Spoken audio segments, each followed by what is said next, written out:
You think you know betrayal? Try being shanked by the man you slept next to for 15 years. He called me a failed investment in our Volvo. He had no idea that 72 hours earlier, my stupid little project sold for $4.6 million. His signature, on a 3-year-old piece of paper, was about to ruin him. This isn't a story about heartbreak. It's about accounting. My name is Anya. I am 40 years old, and on this particular Tuesday, I looked every minute of it. We were in the Volvo XC90 parked outside a dry cleaner in Back Bay. The Boston air was damp and heavy, blurring the streetlights against the windshield. I was tired. My hair was pulled back in a way that felt efficient rather than stylish, and my mind was miles away, calculating server migration paths. Beside me, Mark, my husband of 15 years, jabbed the console. The radio cut off mid-sentence, silencing a reporter discussing the afternoon's economic indicators. Mark was 43, a senior partner at Harding & Croft, and he looked impeccable. His suit was perfect, his hair was perfect, and his impatience was perfect. He didn't look at me. He stared straight ahead at the brick facade of the cleaners.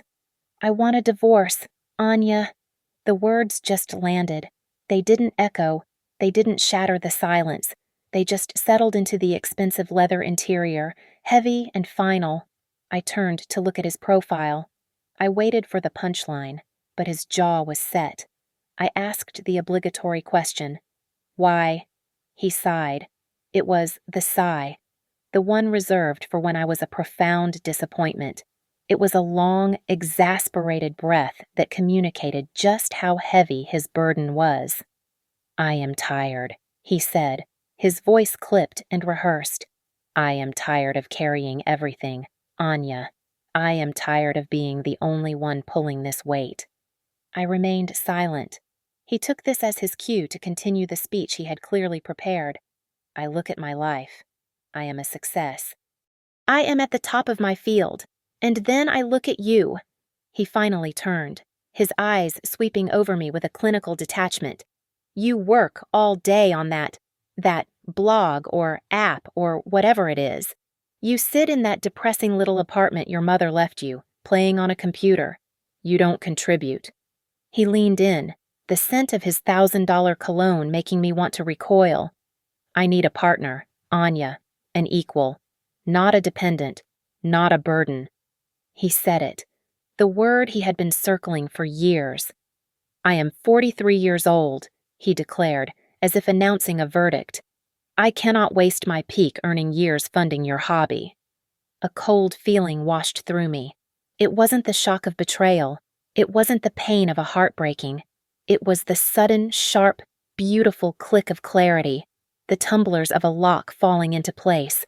I saw the entire mechanism. He must have mistaken my silence for devastation. He reached into his polished leather briefcase, the one I'd bought him when he made partner, and pulled out a thick folder. He didn't hand it to me. He dropped it onto my lap. This is my offer, he said, turning back to the windshield. His business was concluded. It's generous. I keep the house in Beacon Hill. It's my asset. I paid for it. You can have this car. It's paid off. And you can have the apartment in Revere. I know you're emotionally attached to it. He was giving me the apartment my mother had left me. How magnificent. I'll provide symbolic alimony for 6 months, he continued. It's enough for you to transition, maybe get a real certificate in something. Then, the final twist, the little kick he couldn't resist. And, of course, he said with a dismissive wave of his hand, you can keep your company. Your little project. I have no interest in it whatsoever. I looked down at the folder. I felt the crisp edges of the paper inside. I thought about the other documents I had, the ones signed 3 days ago, the ones that confirmed the sale of my little project for $4.6 million. I looked back at his arrogant, oblivious profile.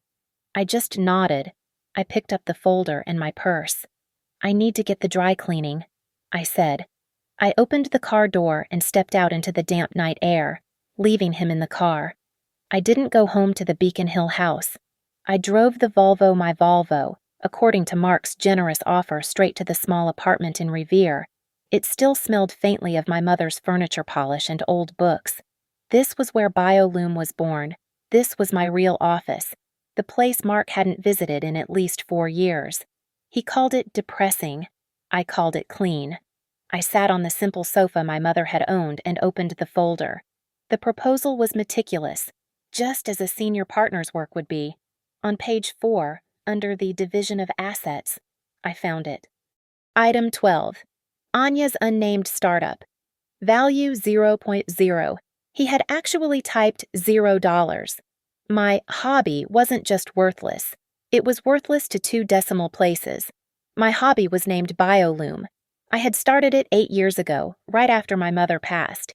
I have a background in computational biology and genetic sequencing, a degree Mark once referred to as quaint at one of his office Christmas parties.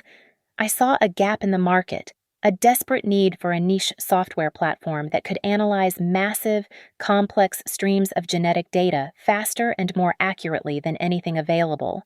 I told him about the idea over one of the rare dinners he was actually home for. He didn't look up from his filet mignon. BioLoom sounds cute, honey, he'd said, patting my hand with that familiar, dismissive rhythm. Sure, you go ahead and play, have fun. He treated it like I had taken up watercolor painting. Fun was not the word I would have chosen. Fun was not debugging a regression in my core algorithm at 3 a.m. My eyes burning from the screen, fueled by instant coffee that tasted like battery acid. Fun was not teaching myself 2 new coding languages. And all those nights I was working, Mark was working too. He was at client dinners or late-night drafting sessions. I found out later, much later, that those sessions often involved mentoring the young female associates at Harding and Croft, usually over cocktails at the Four Seasons. The real arguments, however, were about money, or what he thought was his money. I'll never forget the time he waved a bank statement in my face, his cheeks red with indignation. Anya, what is this charge? He demanded. $500 for server hosting. Are you insane? You are literally setting our money on fire. You are flushing it down the toilet. Stop this nonsense. Now. Here is the first truth he never bothered to learn. It was never our money. BioLoom was funded entirely by the inheritance my mother left me. The seed money, the server fees, the subscriptions to academic journals, the patent applications, it all came from my separate account.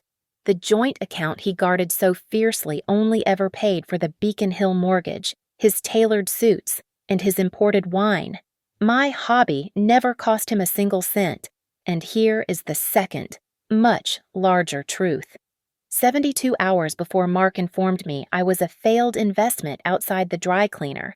I was in a glass-walled boardroom overlooking the harbor. I was sitting across from the executive team of a major Swiss biotech corporation. I signed the final agreement. BioLoom, my stupid little project. My blog, my nonsense, was acquired. The final sale price was $4,600,000. That money was currently sitting in a secured escrow account. It was scheduled for release in exactly 10 days.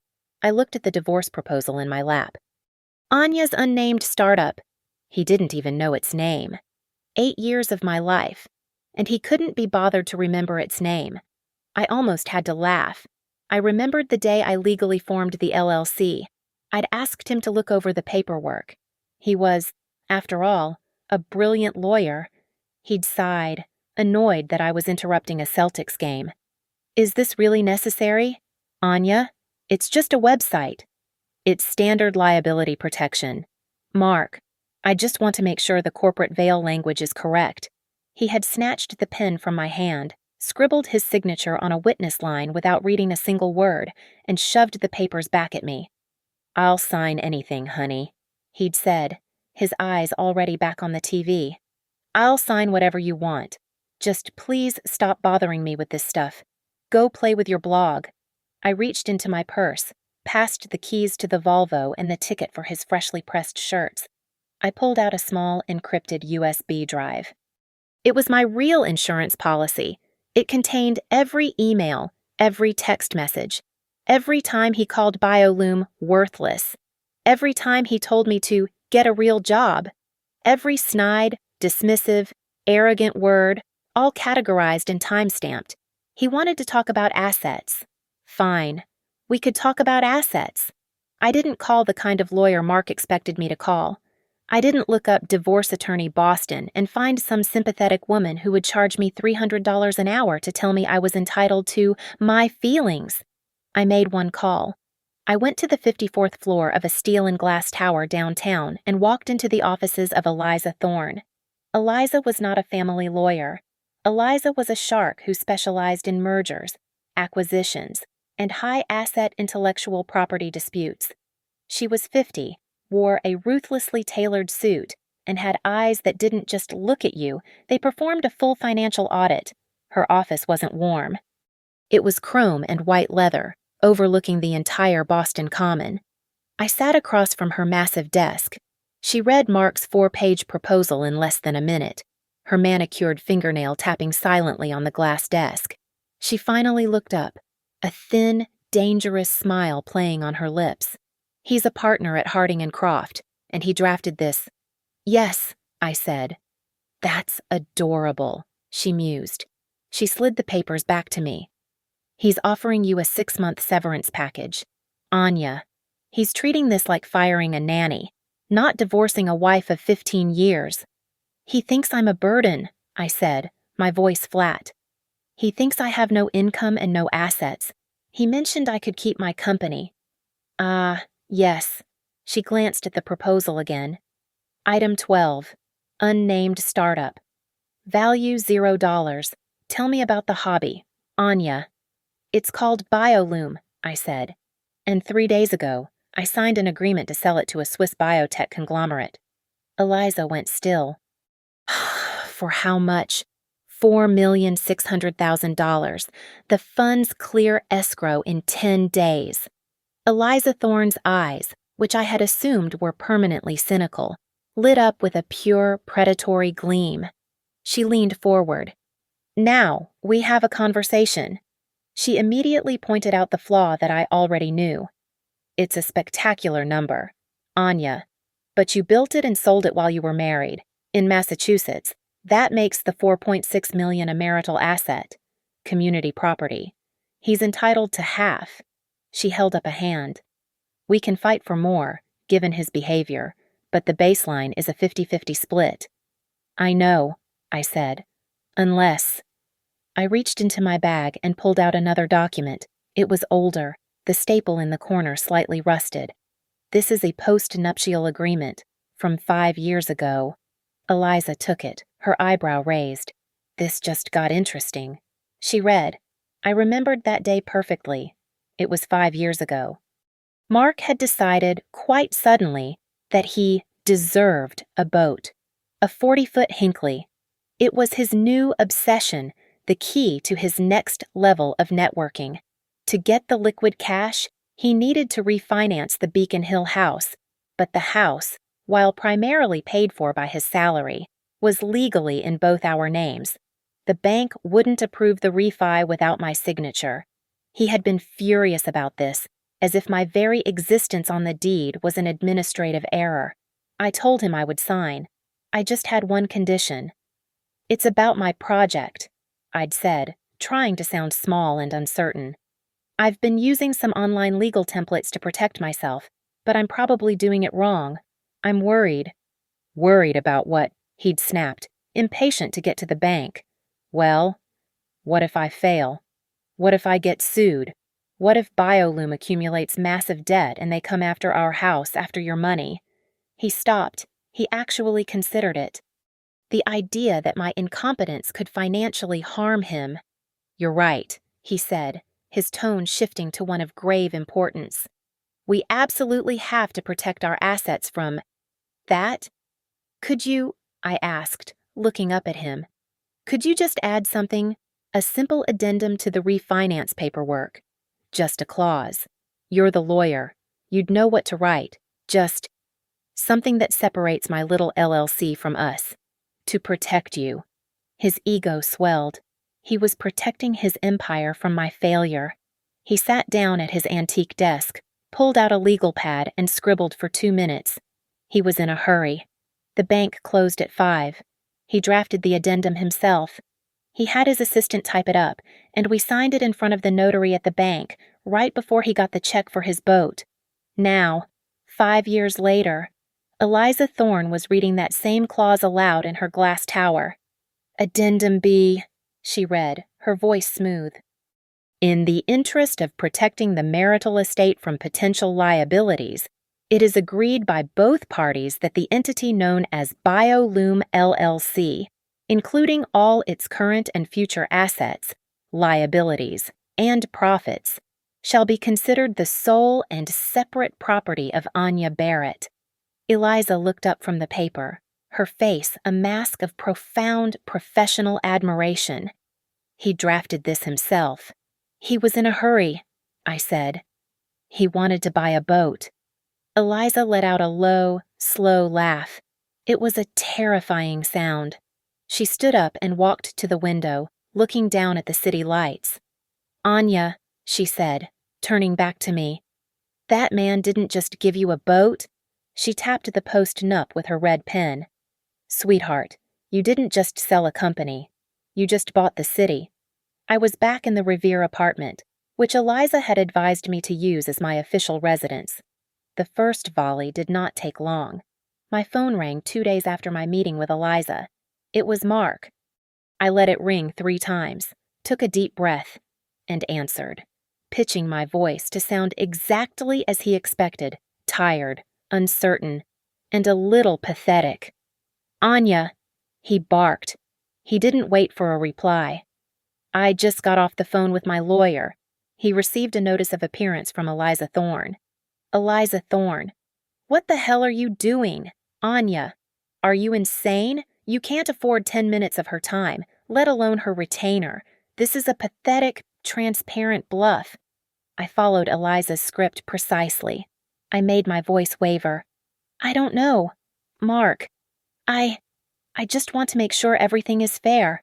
You're a lawyer, and I wanted someone to look at the papers. Mark let out a sharp, incredulous laugh. Fair you want fair? I could hear the sneer through the phone.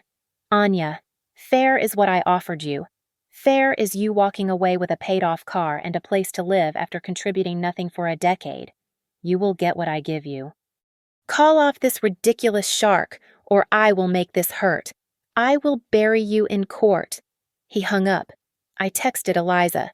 Phase 1 complete. Her reply was instant. Good. Now. We strike. Eliza didn't bluff. She didn't send a strongly worded letter. She filed a formal request for discovery that was, in her words, biblical in scope. She requested 10 years of complete financial records, not just his tax returns. She demanded every single monthly bank statement, every brokerage account, every asset ledger, his Harding and Croft partnership agreement, his capital account statements from the firm, every expense report he had ever filed, and a complete itemized record from every credit card he held, personally and corporately, for the last 120 months. It was a tactical nuke. Mark's second call came 12 hours later. The arrogance was gone. His voice was tight, controlled, and low. Anya, this is completely unnecessary. I could picture him pacing his office, probably loosening his tie. This is invasive. It's designed to harass me. My partners will have to be involved. You are attacking my firm. I kept my voice small. Eliza said it's standard procedure. Mark. She said it's just what they do. This is not standard, he hissed. This is an attack. I am trying to be generous with you, Anya, and you are spitting in my face. You are forcing my hand. I just want what's fair, I whispered, and hung up before he could reply. The financial data started to trickle in, PDFs landing in a secure digital Dropbox that Eliza and her forensic accounting team immediately began to dissect. 2 days later, Eliza called me. We found something. On the house. No, not the house. That's clean. It's in his personal Amex statements and his primary checking account. A recurring payment, $5,000, every month, on the dot. Alimony from a previous marriage. No. He was never married, Eliza said. It's a wire transfer to a corporate entity, an LLC I've never heard of. Brookline Holdings. I was silent. $5,000 a month. How long? I asked. 36 months, Eliza replied. 3 years? He has transferred a total of $180,000 to this shell company. My mind started working, the way it did when I was chasing a bug in my code. I was looking for the pattern. When did it start? I asked. Eliza was already there. March, 3 years ago. Why? What happened in March? My blood went cold. He was promoted, I said, my voice barely audible. He made senior partner. He came home with a $200,000 bonus and told me we were finally secure. He was hiding assets. That was the obvious conclusion. A secret bank account, siphoning off money before he could file for divorce, trying to keep it out of the marital pot. But from who? From me, he thought I was a failed investment with a $0 hobby. He wouldn't go to this much trouble, create a fake LLC, and risk his law license just to hide money from me. Unless he was planning to leave me even back then. Unless he was building a new life. My realization was cold and sharp. This wasn't a sudden decision in a Volvo. This wasn't him waking up at 43 and realizing I was a burden. This was a 3-year plan.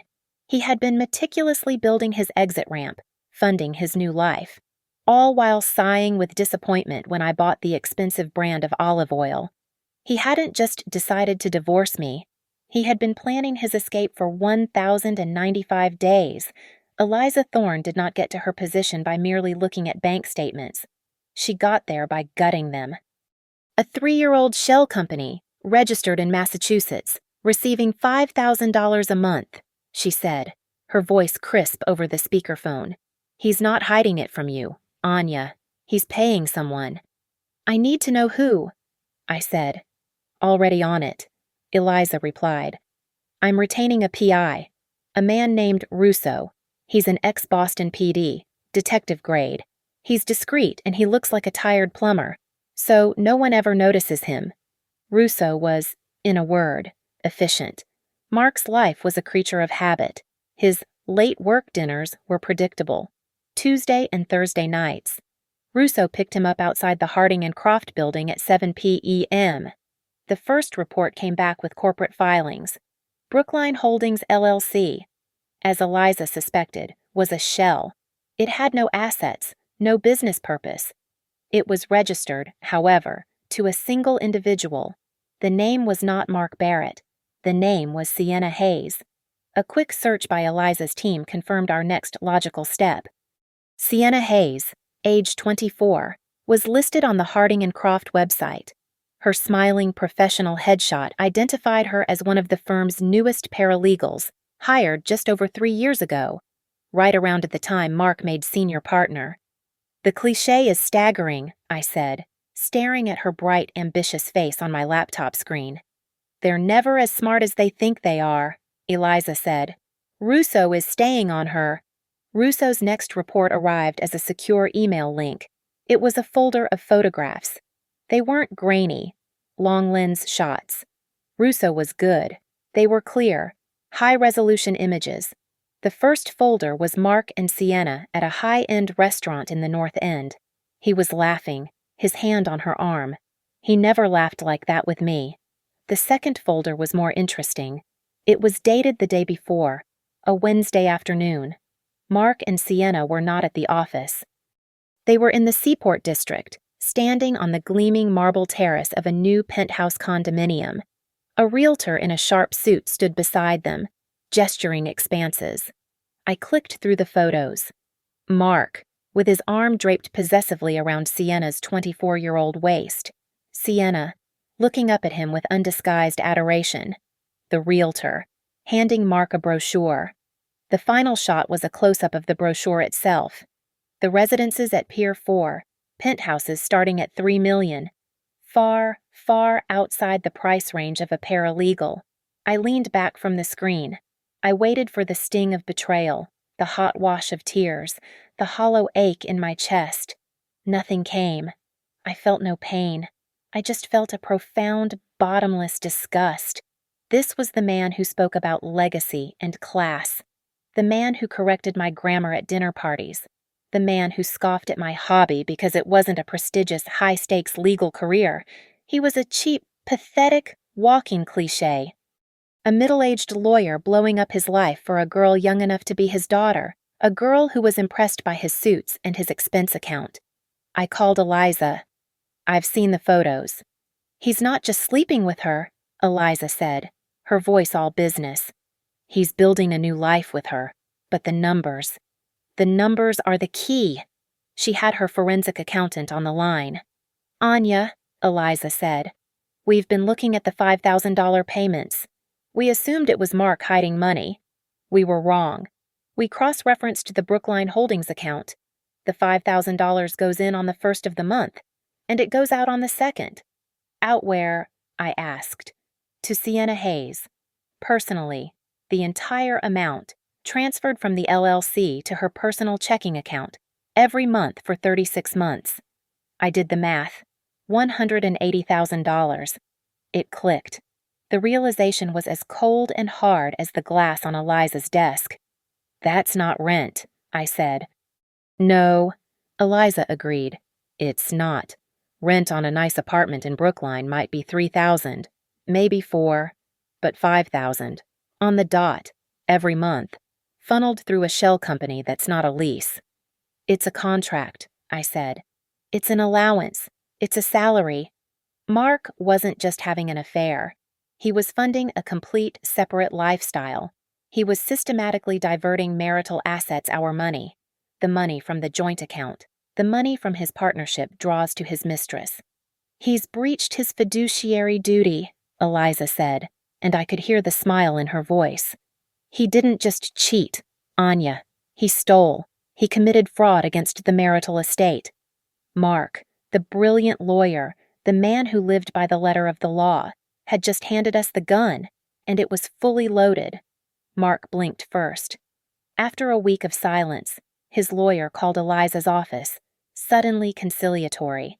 The biblical discovery request had clearly hit a nerve at Harding and Croft. Mark wanted to resolve this amicably and avoid unnecessary acrimony. He was requesting mediation. "He's panicking," Eliza told me. "He doesn't want us digging any deeper into the firm's books. He thinks he can bully you into submission in a closed room. We accept." The mediation was held in a neutral office building downtown. The conference room was designed to be aggressively beige, a place where all human emotion went to die. It smelled of stale coffee and industrial carpet cleaner. I dressed exactly as Eliza instructed. No power suit. I wore a simple khaki sweater, dark jeans, and my old flat shoes. I wore my hair pulled back and put on minimal makeup. I was to look like the tired, overwhelmed wife he believed me to be. Mark arrived precisely on time, accompanied by his lawyer, a man I recognized from his golf foursome. Mark looked like he had stepped out of a magazine. He wore a dark Zegna suit that probably cost more than my car, a crisp white shirt, and a power blue tie. He looked rested, confident, and dangerously charming.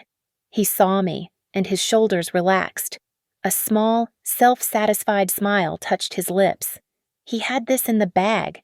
He was bringing a cannon to a knife fight, and his opponent had just shown up with a plastic spoon. We all sat.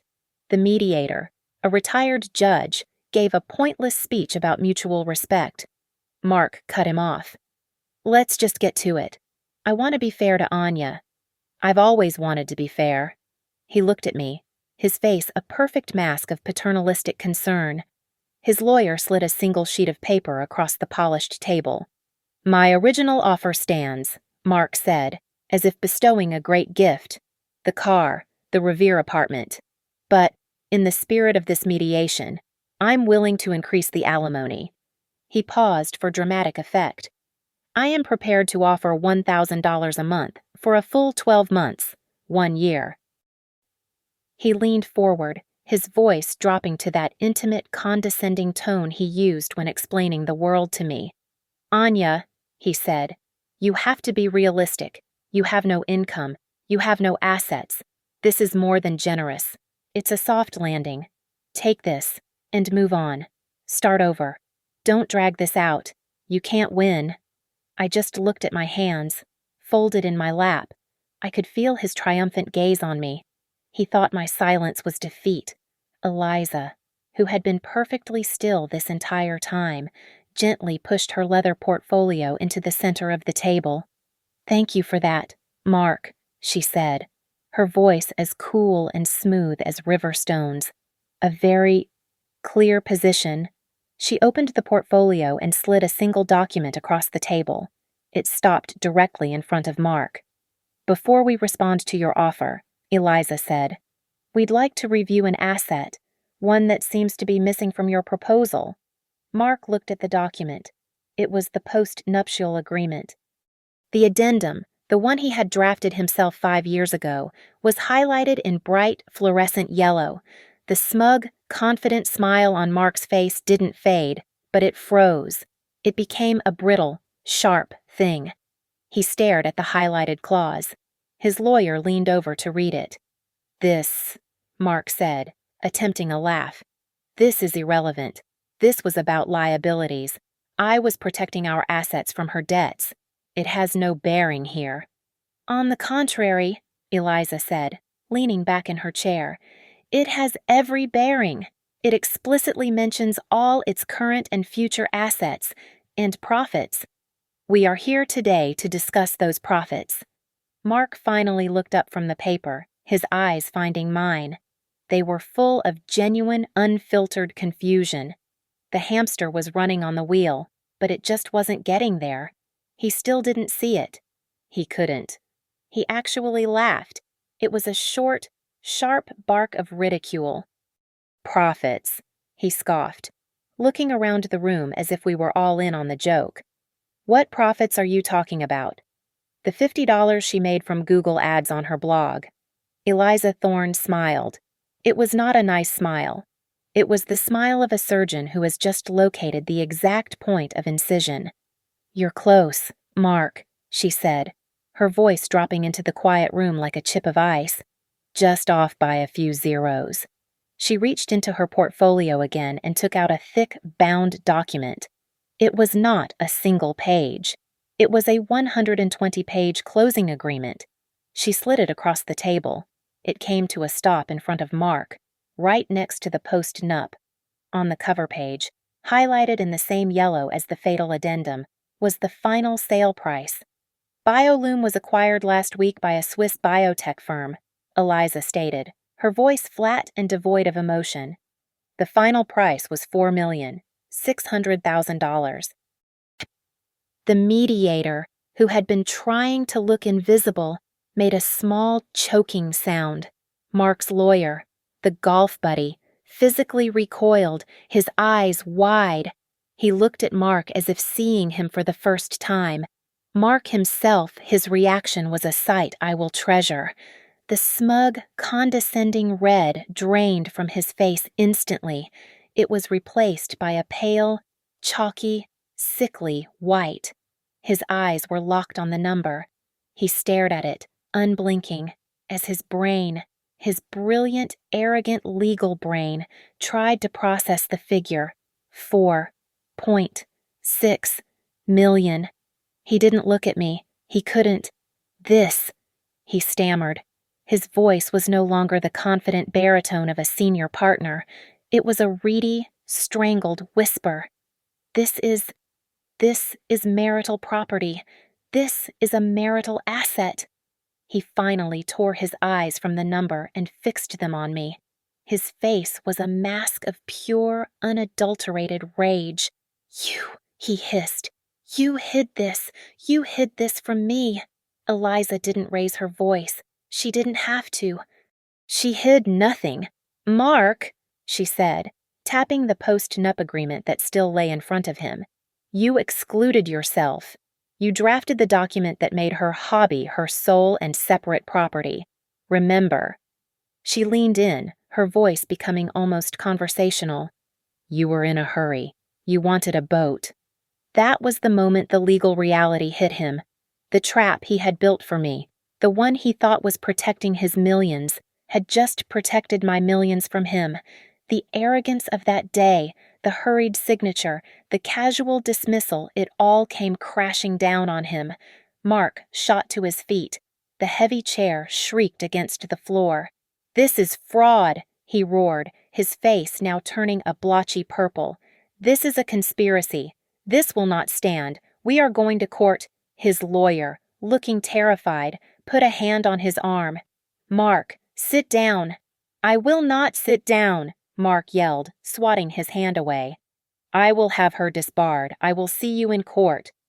"Excellent," Eliza said, not flinching. She looked genuinely pleased. "We would love to go to court. We are, in fact, prepped and ready." She looked down at her portfolio. "Which brings us to item 2 on the agenda." Mark was still standing, breathing heavily. His Zegna suit rumpled from his outburst. "There is no item 2. Eliza looked up, her expression cold. "Oh, but there is." She reached in and pulled out a third and final folder. This one was thinner. She didn't slide it. She placed it. "Brookline Holdings, LLC," she announced. Mark's blood drained from his face all over again. He slowly, mechanically, sat back down. He looked at the folder like it was a live snake. "We were so interested in your finances, Mark," Eliza continued, "that we took a very close look at where your partnership draws were going, and we found this little shell company you set up 3 years ago, the one registered to a Miss Sienna Hayes." Mark's lawyer audibly groaned and put his head in his hands. Eliza opened the folder. She didn't need to show them to Mark. She turned them so the mediator and Mark's lawyer could see. "These are the bank statements. A wire transfer of $5,000 every month from your marital checking account into this LLC and then immediately out to Miss Hayes's personal account for 36 consecutive months." She pulled out a final sheet. "That comes to $180,000 of marital funds. We call this dissipation of assets." Eliza leaned back. "It's fraud. Mark, you systematically stole from the marital estate to fund your affair. And we were just so curious. We wonder what the other senior partners at Harding and Croft will think when they find out you've been using marital funds, and we suspect firm resources to finance your relationship with a 24-year-old paralegal." She smiled. "You wanted to go to court. Please, let's go." The silence in the room stretched for 3 full seconds. Mark's eyes darted from the Brookline Holdings folder to Eliza's implacable face, and then, finally, to me. He didn't just look angry, he looked ruined. The senior partner mask didn't just crack, it vaporized. His face, usually so controlled and handsome, contorted into something ugly, something I had never seen before. "You," he whispered, his voice trembling with a terrifying, low-frequency rage. "You did this. You planned this." He stood up, but it wasn't a controlled movement. He slammed both hands on the table, making the water glasses jump. "You were setting me up," he screamed, his voice cracking and echoing in the small, beige room. "This is entrapment. This is a setup." His lawyer, Tom, jumped to his feet. Mark, sit down. Calm down." "Calm down," Mark roared, pointing a shaking finger at me. "She was plotting against me for years. While I was working, while I was breaking my back to pay for that house, to pay for her life, she was stabbing me in the back. You disloyal." He made a move, a lunge, as if he meant to grab the papers, or me. I wasn't sure. Tom, to his credit, reacted instantly. He was a big man, and he grabbed Mark by the arm of his expensive Zegna suit. "Mark, not here. We are leaving. Now." "Get your hands off me," Mark bellowed, trying to shake him off. He looked completely unhinged. This was not the man who argued motions in federal court. This was a cornered animal. She's not getting a cent of that money. It's mine. I supported her. That money is mine. Tom didn't argue. He just hauled his client, his friend, toward the door. We're taking a break. Mark. It's fraud. Mark shouted, his feet stumbling as Tom dragged him into the hallway. You'll be disbarred. Eliza and you. He spat, his eyes finding mine one last time. You will end up with nothing. The heavy conference room door slammed shut, cutting off the sound. The mediator, who looked like he deeply regretted getting out of bed that morning, began polishing his glasses. I reached for the pitcher of water on the table. My hand, I noted with a distant sort of curiosity, was shaking, not violently, but a fine electric tremor. The adrenaline was dumping into my system, a tidal wave held back for 15 years. I poured a glass of water, my hand steadying as I gripped the pitcher. I took a slow, deliberate sip. We sat in the suffocating silence. It didn't last. Through the door, we could hear him. His voice was muffled, but the cadence was clear. He was still screaming. We couldn't make out the words, just the raw, desperate, punctuated sounds of a man watching his entire life implode. It went on for a full minute, then quieted, replaced by a low, frantic, pleading murmur. The door opened. Tom, the lawyer, stepped back in, alone. He looked 10 years older. His tie was loose, his jacket was bunched, and a fine mist of sweat glistened on his forehead and upper lip. He looked like he had just survived a car crash. He closed the door gently behind him. He didn't look at Eliza. He looked at me, his eyes full of a new, desperate respect. We need a minute, he said, his voice hoarse. We need to caucus. This is a lot of new information. Eliza Thorne glanced at her watch. It was a slim, elegant Cartier. You have 5 minutes, Tom. Tom's head snapped up. 5 minutes, Eliza. Be reasonable. We need to actually discuss this. We need an hour. 5 minutes, Eliza said, her voice dropping to absolute zero. Or my associate, who is currently sitting at her desk, will file an emergency motion for a forensic investigation into the Harding and Croft partnership accounts. The motion will allege partner-level fraud and the deliberate, long-term misappropriation of marital and, likely, firm assets to fund a relationship with a subordinate. I am sure Mark's partners will be fascinated. Your 5 minutes start now. Tom's face went from pale to ashen. He knew, lawyer to lawyer, that this was not a bluff. This was checkmate. He nodded, a jerky, defeated motion. He turned to open the door. At that exact second, my phone, which I had placed face down on the table, began to vibrate. The sound was shockingly loud in the tense room. All 4 of us stared at it. I picked it up, a local Boston number I didn't recognize. I looked at Eliza. She gave a single, almost imperceptible nod. I answered. Hello. Hi, am I speaking with Anya Barrett? The voice was female, fast, and professional. This is she, I said. Tom froze, his hand on the doorknob. Hi, Mrs. Barrett. This is Jessica Riley with the Boston Business Journal. We're running a story and we've just received a tip from our contacts in Switzerland. Can you confirm that your company, BioLume, has been acquired? I could feel Tom's eyes boring into the side of my head. I'm not really in a position to comment right now, I said. Our sources are confirming the sale, the reporter pressed, and they're putting the number at north of $4 million. This is the largest private biotech deal of the quarter. Mrs. Barrett, the tech community is buzzing. Can you give us any comment at all on the platform you built? The news was out. It was public. It was no longer a secret confined to this beige room. My hobby was now the biggest biotech story of the quarter. Mark's narrative, the useless, dependent wife, was about to be blown to pieces all over the city. Tom, the lawyer, slowly let his head rest against the solid wood of the door. He didn't even turn around. I'll go talk to him, he mumbled, and shuffled out into the hall. The 5 minutes weren't up.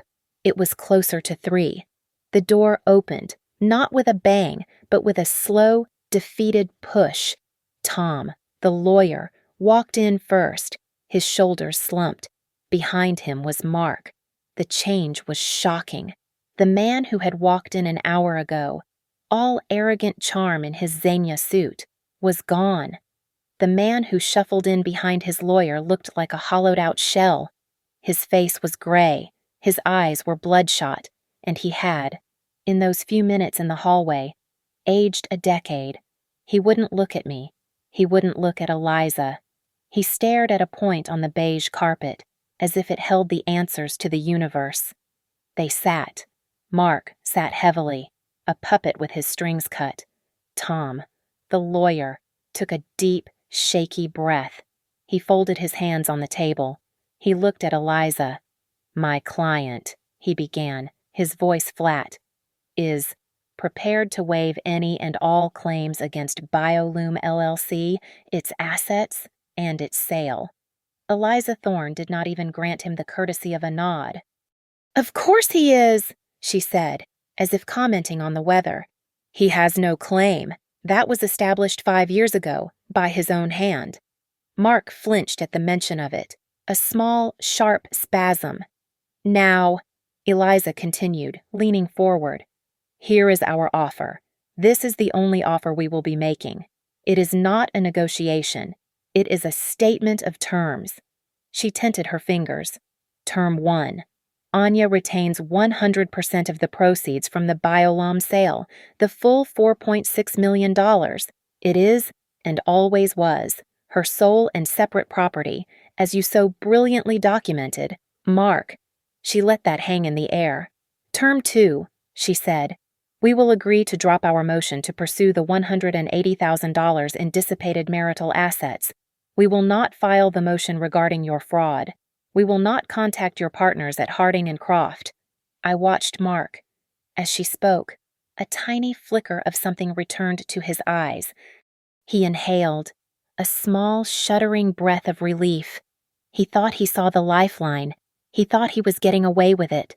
He thought the price of his silence on the $4.6 million was just letting the $180,000 go. He was trading his career for a mere $180,000, a bargain. Eliza let the silence stretch for a beat. Then she delivered the final blow.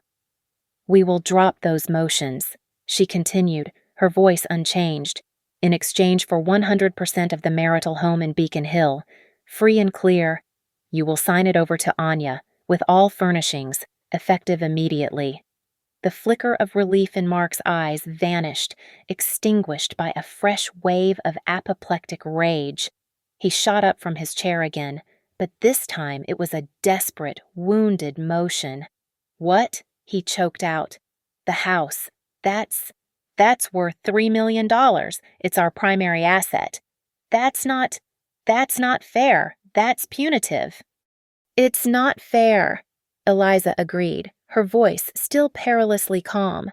What's fair, Mark, is option B. You don't want to give Anya the house fine. She held up a finger. Here is option B. We proceed to litigation. You will sell the Beacon Hill house immediately. From the proceeds, you will repay the $180,000 you stole back into the marital pot, plus 9% statutory interest, which my accountant is calculating as we speak.